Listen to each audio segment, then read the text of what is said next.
बिस्मिल्लाहिर्रहमानिर्रहीम। जिससे कि आप जानते हैं, पूरी लद्दाख अपने मांग को लेकर, अपनी लद्दाखी कौम के कंसर्न और इश्यूज़ को लेकर पिछले 3 साल से कंटिन्यूसली एजिटेशन कर रही है, प्रोटेस्ट कर रही है। और उस मांगों में 4 मांगों में से 2 मांगें जो हमारी सबसे प्रायोरिटी पे है, उसमें स्टेटहुड है और 6 शेड्यूल है। इन 2 डिमांड्स को लेकर कई राउंड्स हमारी होम मिनिस्ट्री के साथ टॉक्स हुई, बातचीत हुआ, कुछ आश्वासन दिए, कुछ हद तक इन्होंने हमें कहा कि हम कंसिडर कर रहे हैं, देख रहे हैं।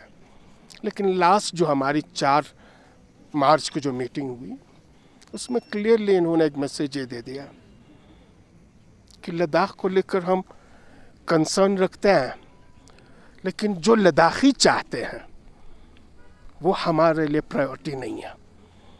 नहीं हम आपको 6 शेड्यूल या कोई लेजिस्लेशन देने वाले हैं, और नहीं कोई आपके लिए 6 शेड्यूल देने वाले हैं। हाँ, कॉन्स्टिट्यूशनल सेफ गार्ड की आड़ में कभी कहते हैं हम कुछ कॉन्स्टिट्यूशन अमेंडमेंट करेंगे, कभी कहते हैं हम आपको 6 शेड्यूल में जो कुछ भी है वो उसमें इंक्लूड कर लेंगे। कभी अभी रिसेंटली जो फाइनल हमारी होम मिनिस्ट्री के साथ मीटिंग हुई, इन्होंने कहा कि हम आपको 371 दे देंगे।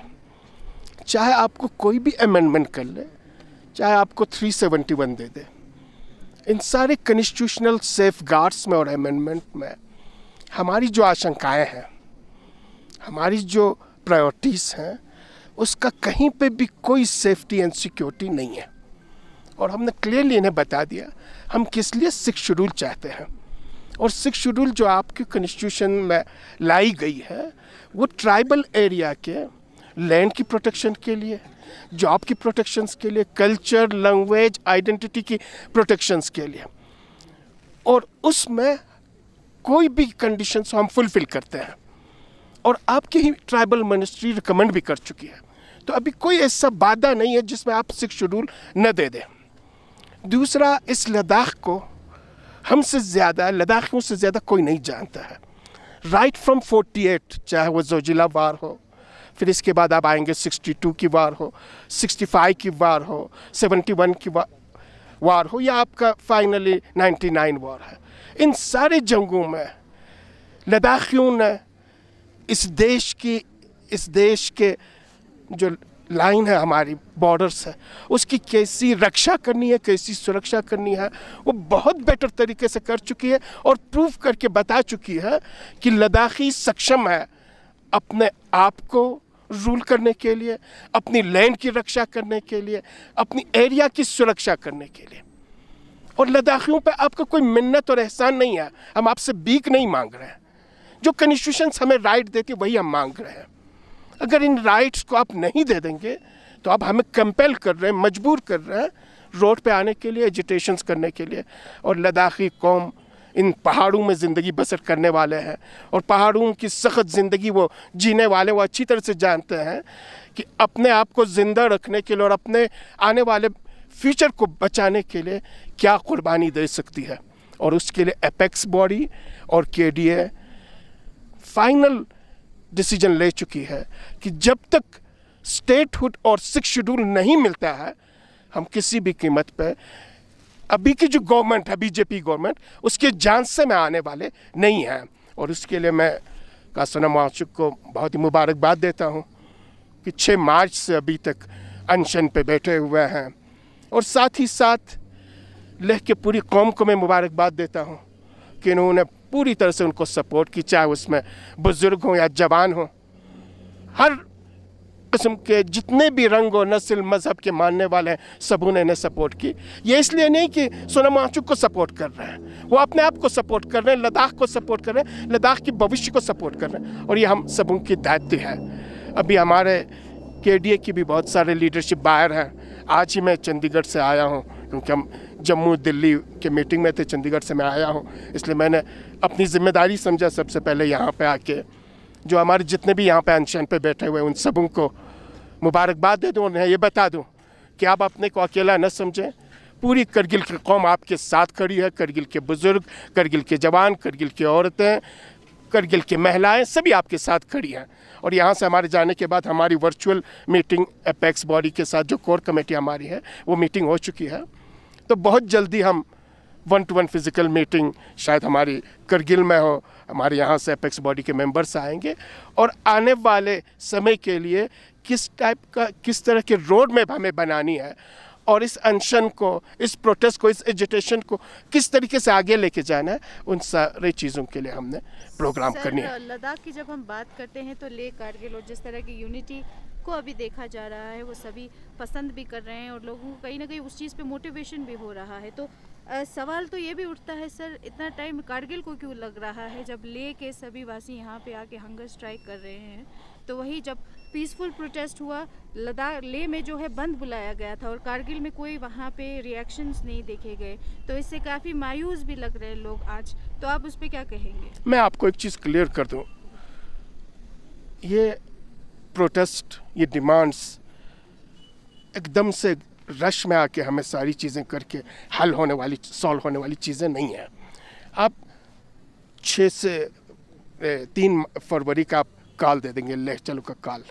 उस लेह चलो का कॉल में भी हमारी एपेक्स बॉडी और हमारे केडीए की कोर कमेटी की मीटिंग है, लेकिन कोर कमेटी की मीटिंग के बगैर हमारी एपेक्स बॉडी का सोनम माचू के साथ मिलकर इन्होंने लेह चलो का कॉल अनाउंस ही कर दी।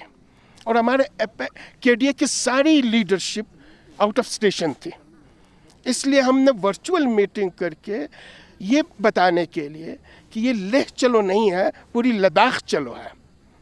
इसलिए करगिल में पूरी तरह से हमने बंद कर दी उसी तारीख को। साथ ही साथ जब आपने यहाँ पे कॉल दे दी दोबारा बंद कॉल की, उस बंद कॉल में भी हमारी दुर्जे साहब यहाँ पे बैठे हुए, हमारे एपेक्स बॉडी और एलबीए के फॉर्मर वाइस प्रेसिडेंट, उनके साथ हमारी बात हुई थी।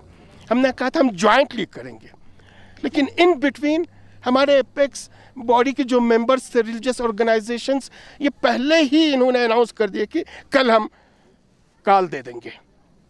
तो एकदम से आप करेंगे और दूसरे साथी को आप प्रिपरेशंस का टाइम नहीं दे देंगे, तो उस तरीके से जैसे हम कॉल करना चाहते हैं, प्रोटेस्ट करना चाहते हैं, एजिटेशन करना चाहते हैं, वो नहीं होगा। इसीलिए अभी रिसेंटली इस 6 मार्च के अनशन के बाद हमारी कोर कमेटी की मीटिंग हुई और हमने कहा हमें आगे फ्यूचर्स के लिए एक लाइन ऑफ एक्शन हमें बनानी है। एक चीज़ मैं आपको क्लियर कर दूं, इसमें हो सकता है हमारे बीजेपी के साथी, दूसरे लोग जो नहीं चाहते हैं लद्दाख की एकता, लद्दाख की भाईचारा, जो तकरीबन हम कह सकते हैं दशकों के बाद आपको दिखाई दे रहा है 2020 के बाद। ऐसी हमारी एकता, ऐसी एकजुटती, ऐसी एकजुटी कभी नहीं रही है, अनफॉर्चुनेटली हमारे यहाँ पे नहीं रही है। लेकिन 2020 के बाद जब से एपेक्स बॉडी और केडीए मैदान में आई है, लीडरशिप के लेवल पे, पब्लिक के लेवल पे, हर लेवल पे आप देखेंगे कि लद्दाखियों की एक ही आवाज़ आती है। इसीलिए कभी लेह के आवाम या लेह के लीडरशिप ये ना सोचे कि करगिल के आवाम उनके साथ खड़ी नहीं है। अभी तकरीबन हमारे कुछ लीडर्स, हमारे को चेयरमैन आखुन साहब और बाकी 1-2 साथी वहाँ पे, और वो भी बहुत जल्दी करगिल आने वाले हैं। और जो ही पहुँच जाती है, हम करगिल में भी इसी तरीके का एजिटेशन हम स्टार्ट करने वाले हैं। पूरी मीडिया के ज़रिए हिंदुस्तान के जितनी भी लीडरशिप इनको ये बताने वाले हैं, ये सिर्फ लेह का नहीं है, लेह की आवाज़ नहीं है, ये लद्दाख की आवाज़ है। जिस तरह की आप कोऑर्डिनेशन की बात कर रहे हैं, अभी कारगिल के जो मेंबर्स हैं वो बाहर भी हैं जम्मू में, और आने वाले दिन में जो आप प्रोटेस्ट की बात कर रहे हैं सर, टाइम भी कम है, कोड ऑफ कंडक्ट भी होने जा रहा है, तो जो प्रेशर आप बढ़ाना चाहते हो गवर्नमेंट पे, तो किस तरह बनेगा? क्योंकि कारगिल में अभी तक जो है इस तरह का अनशन देखा नहीं जा रहा। डियर, मैं आपको एक चीज़ बता दूं, ये कोड ऑफ कंडक्ट से या इलेक्शन से हमारी इस डिमांड का कोई इतनी कनेक्शंस नहीं है। गवर्नमेंट ऑफ इंडिया, अभी होम मिनिस्ट्री जो नेक्स्ट प्राइम मिनिस्टर सबसे हाईएस्ट अथॉरिटी है, उनकी लीडरशिप आपको बता चुकी है कि हम देने वाले नहीं हैं। आप नहीं सोच लेना कि विद इन 3 डेज या विद इन 4 डेज कुछ चीज़ें हो जाएगी। ये हमारी जो एजिटेशन है ये लंबी चलेगी, उसके लिए हम सबों को साहस रखने की ज़रूरत है, हम सबों को प्रिपरेशन करने की ज़रूरत है, हम सबों को तैयारी करने की ज़रूरत है।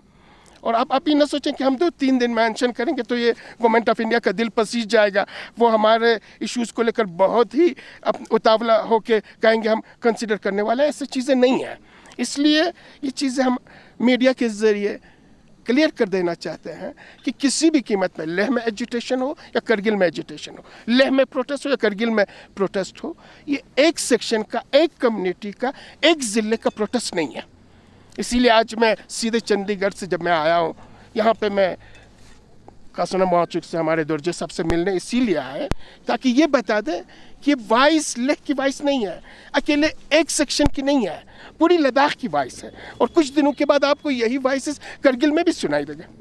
तो कितने समय लग सकता है सर करगिल? नहीं, ज़्यादा समय नहीं लगेगा, अभी विद इन डेज आपको ये चीज़ें दिखाई देगा। तो साथ ही साथ ये कारगिल गोंपा का बहुत इशू रहा है सर, उस पर क्या? यही मैं आपको एक चीज़ बता दूं कि हमारी खुशकिस्मती है जब से अपेक्स बॉडी और केडीएस साथ में आई है, 40-50 ईयर्स से गोंपा का issue between 2 communities, between 2 districts एक डिस्प्यूट का इशू बना हुआ था। और ये केडीए के लीडरशिप का है, कलेक्टिव डिसीजंस है, जिन्होंने एलबीए के लीडरशिप के साथ मिलकर 50 सालों से जो भी मसले हमारे हल नहीं हुए थे, गोंपा को लैंड इशू करने का, अलॉटमेंट देने का, वहाँ पे गोंपा बनाने का, वो सारी फॉर्मेलिटीज़ हम कंप्लीट कर चुके हैं। उसमें एक चीज़ मैं आपको बता दूँ, अभी हमारी करगिल और लेह की एक यकजहती को, हमारी बुद्धिस्ट और मुस्लिम की एकता को सबटाज करने के लिए बीजेपी और उसके जितने भी साथी हैं किस तरह से काम कर रहे हैं। आप देखें 2023 में हमारी कौंसिल केडीए के मीटिंग के बाद डिसीजन ले चुकी है कि 2 कनाल ज़मीन कुर्बतां प्लेटों पे दे दें। अलॉटमेंट डीसी से आपको करनी थी, आपको पता लैंड अलॉटमेंट की पावर काउंसिल के पास है, काउंसिल ने अलॉट कर दी, डीसी साहब फाइल इधर यूटी गवर्नमेंट को भेज दिया, यूटी गवर्नमेंट उसे दबा के रख लेती है 1 साल। इसके बाद फाइनली वहाँ से आर्मी के जरिए आगे भेज देती है और कहते हैं जी आर्मी इस लैंड को छोड़ना नहीं चाहती है। दोबारा हमने काउंसिल की मीटिंग बुलाई और जो लैंड आर्मी के पास भी नहीं है, किसी के ऑक्यूपेशंस में नहीं है, रेवेन्यू रिकॉर्ड के हिसाब से करगिल काउंसिल के पास है, 2 कनाल लैंड ठीक उसी जगह हमने दोबारा गोंपा के नाम पर अलॉटमेंट कर दी। और अभी 2 महीना हो रहा है वो फाइल डीसी साहब अलॉटमेंट काउंसिल के अलॉटमेंट के हिसाब से लैंड इशू करके यहाँ एलबीए को हैंडओवर नहीं कर रही है, फाइल इधर भेज रही है कमिश्नर से आपके एडवाइज़र से एलजी के पास। अभी तक एलजी साहब के पास पड़ा हुआ, 2 बार एडवाइज़र हमें एश्योरेंस कर चुके हैं कि हम बहुत जल्दी इस लैंड को अलॉट करके वहाँ एलबीए को हैंडओवर करेंगे, वहाँ गोंपा का कंस्ट्रक्शंस होगा। तो इसी से हमें समझ लेनी चाहिए, लद्दाखियों को ये समझ लेना चाहिए, यानी ये यूटी गवर्नमेंट नहीं चाहती है बुद्धिस्ट मुस्लिम एक हो, ये यूटी गवर्नमेंट नहीं चाहती है, बीजेपी गवर्नमेंट नहीं चाहती है लद्दाखी एक हो, अपने इश्यूज़ को हल करे, अपने इश्यूज़ को रिजॉल्व कर सके। इसलिए इन सारी चीज़ों के लिए हमें मैदान में आना पड़ेगा, सड़क पे आना पड़ेगा, एजिटेशन करना पड़ेगा। और जो आपकी लीडरशिप है, चाहे वो अपेक्स की लीडरशिप हो, चाहे वो केडीए की लीडरशिप हो, उस लीडरशिप पे आपको भरोसा रखना पड़ेगा, ट्रस्ट रखना पड़ेगा। ये जो लीडरशिप है आपकी क्रीम है, यानी लद्दाख के पास जितने भी लीडरशिप हो यही है। और ये लीडरशिप पिछले 3 साल से बहुत ही सीरियसली और सिंसियरली अपने लिए नहीं, लद्दाख के लिए इतनी फाइट कर रही है, इतना जद्दोजहद कर रहा, इतना स्ट्रगल कर रहा है। तो जिस तरीके से गोंपा का इशू रिजॉल्व हुआ, हमें उम्मीद है जब हम एक हो जाएंगे, एकजुट होकर हम आगे बढ़ेंगे, तो हमारे सारे इश्यूज हल होंगे। साथ ही साथ हो सकता है हमें थोड़ा टाइम लगे गवर्नमेंट ऑफ इंडिया पे प्रेशर डालने के लिए, लेकिन एक चीज़ हमें समझनी चाहिए, लद्दाख की जो स्ट्रेटेजिक इम्पोर्टेंस है वो हिंदुस्तान के नक्शे में किसी भी जगह का नहीं है। बहुत ही सिंसियर, एक सिक्योरिटी के लिहाज से बहुत ही सेंसिटिव एरिया है, इसलिए गवर्नमेंट ऑफ इंडिया भी ज़्यादा देर रेजिस्ट नहीं कर सकती है। लेकिन हमें तैयार होना पड़ेगा, हमें अपने आप को प्रिपेयर करना पड़ेगा, अपनी लीडरशिप पे ट्रस्ट करना पड़ेगा। और मुझे पूरी उम्मीद है, मैं हमेशा ऑप्टिमिस्टिक रहा हूँ, मैं पेसिमिस्टिक नहीं हूँ, मुझे पूरी उम्मीद है लद्दाखी कौम इसी तरीके से एक दूसरे के हाथों में हाथ देते आगे बढ़ते रहें।